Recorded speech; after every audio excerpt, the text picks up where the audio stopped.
지난달에 저는 지옥에서 천당으로 오고 갔던 일이 2번이나 있었습니다. 손님이 계약 의사를 밝혔는데 계약 직전에 여러 가지 이유로 계약이 취소되었고 그냥 포기하고 냅뒀더라면 실패로 끝날 뻔했던 일을 끝까지 포기하지 않고 성사시키려고 노력해서 결국에는 2건 다 계약서에 도장을 찍었는데요. 어떤 일이 있었는지 그리고 그럴 때 제가 어떻게 대처했는지를 알려드리면서 계약이 취소되었을 때 어떻게 하면 다시 이어붙일 가능성을 조금이라도 높일 수 있는지에 대해서 알려드리고자 합니다. 하지만 부동산 일은 정답은 없고 사람마다 상황마다 다를 수 있다는 점을 미리 말씀드리며 영상 시작합니다. 첫 번째 사례입니다. 손님은 보여드린 매물을 상당히 마음에 들어했고 오랜 시간 이곳저곳 꼼꼼하게 보셨습니다. 궁금해하는 것도 많았고 입주 전에 필요한 것들, 요구사항도 제법 많았어요. 자신이 원하는 요구사항이 반영된다면 계약하겠다는 의사를 밝혔고 곧바로 임대인과 전화해 모든 요구사항에 대한 조율을 마쳤습니다. 손님은 크게 기뻐하며 다음날 저녁에 계약서를 쓰자고 했습니다. 그리고 다음날 계약을 2시간 앞두고 갑자기 그분께 전화가 옵니다. 사장님 정말 죄송한데요. 저 계약 못할 것 같아요. 네? 갑자기 그게 무슨 말씀이세요? 이미 임대인이랑 시간 약속도 잡아놓고 계약 준비도 다 해놨는데 너무 마음에 들긴 하는데요. 아무래도 생각해보니 금액적으로 좀 부담이 돼서 못할 것 같습니다. 죄송합니다. 라고 하시며 전화를 끊는 겁니다. 너무 속상했지만 어쩔 수 없다고 생각했는데요. 분명 엄청 마음에 들어 하셨던 걸로 기억하는데 라고 생각하며 통화했던 얘기들을 곱씹어봤습니다. 금액적으로 좀 부담이 돼서 라는 말이 생각나더라고요. 그래서 다시 전화를 했습니다. 정말 솔직하게 금액이 부담되셔서 안 하시는 거예요? 아니면 생각해보니 별로여서 안 하시는 거예요? 마음에 안 드셔서 취소하시는 거라면 저도 전화 바로 끊겠습니다. 라고 했더니 정말 마음에는 드는데 임대료뿐만 아니라 부가세, 주차비 등등 다 포함하면 처음 생각했던 것보다 너무 많이 들어요. 이거 해결해드리면 계약하실 건가요?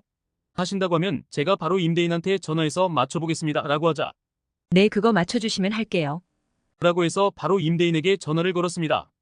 정말 다행히도 임대인께서 흔쾌히 협의를 해주셨고 다음날 계약서에 도장을 찍었습니다. 손님이 매물을 정말 마음에 들어했다는 것을 파악하고 있었기 때문에 끝까지 포기하지 않았고 손님이 원하는 부분을 임대인께서 흔쾌히 맞춰주셨기 때문에 다행히도 깨졌던 계약을 성사시킬 수 있었던 것 같습니다. 두 번째 사례는 반대입니다. 임대인이 손님의 계약을 거절했는데요. 임차 실분의 업종은 많은 사람들이 오고 가는 업종이라 미팅 당시 임대인께서 조금 우려스러운 마음을 갖고 있었습니다. 하지만 손님이 상당히 마음에 들어했기 때문에 그 자리에서 거절 의사를 밝히진 않았어요. 그리고 며칠 뒤 손님이 계약 의사를 밝혔는데요. 임대료를 조금만 낮춰주면 계약하겠다라는 조건이었습니다. 그래서 저는 임대인에게 임대료 조율을 요청했고 부부 공동명의로 되어 있던 그 건물의 임대인은 부인과 상의 후 연락 주겠다라고 하셨죠. 그날 저녁 임대인에게 연락이 왔는데 임대료를 낮춰줄 수 없다라는 말이 아니라 그곳과는 계약하지 않겠다라는 답변이었습니다.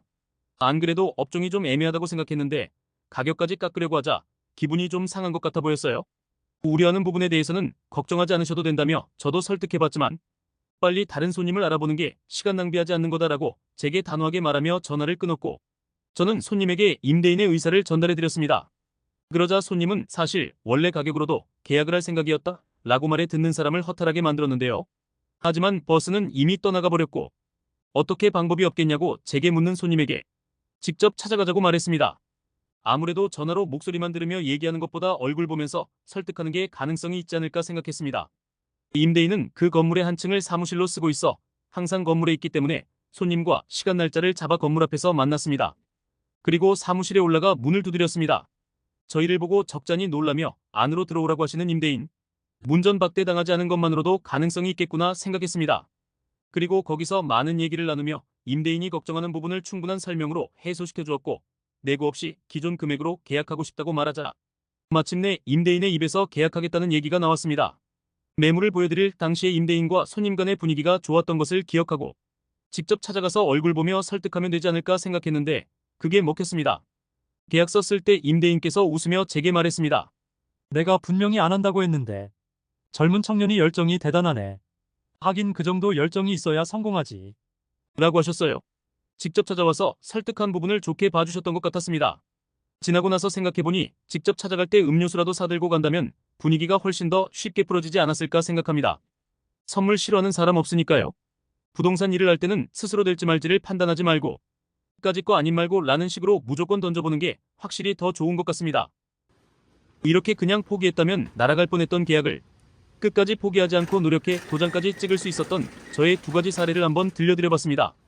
부동산 일을 하다 보면 정말 예측하지 못하는 다양한 일들이 생기기 마련인데요. 그럴 때 쉽게 포기하지 않고 끝까지 물고 늘어지면 안 되는 것을 되게 할 수도 있다는 것. 저도 다시 한번 느끼게 되었고 여러분들도 꼭 잊지 마시고 중개업에 임하시기 바라며 이번 영상을 만들게 되었습니다. 무더운 여름 건강관리 잘하시고 계약서 많이 씁시다.